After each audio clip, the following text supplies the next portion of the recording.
తెలంగాణలో గిరిజనుల అతిపెద్ద పండగ మేడారం జాతర.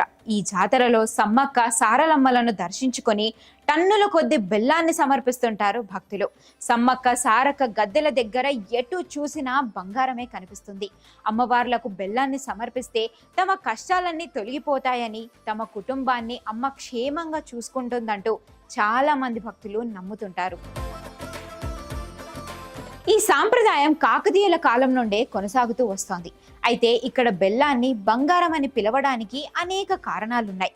వనదేవతల కొలువై ఉన్న ఈ అటవీ ప్రాంతంలో ఆదివాసీల ఆచారాలను మాత్రమే పాటిస్తుంటారు.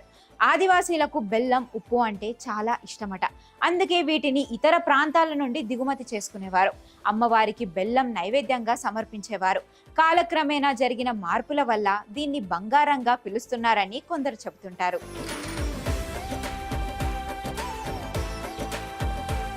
కాకతీయుల కాలం నుంచే అమ్మవార్లకు ఇక్కడ బెల్లం సమర్పించడం ఆనవాయితీగా వస్తోంది. ఆకలి వేసినప్పుడు త్వరగా శక్తిని అందించే బెల్లం పానకంతో తయారు చేసిన ఆహారాన్ని తీసుకునేవారట. అందుకే అది అప్పటి నుండి చాలా విలువైనదిగా భావించి సమ్మక్క సారక్కకు సమర్పించడం ప్రారంభమైందని స్థానికులు చెబుతుంటారు.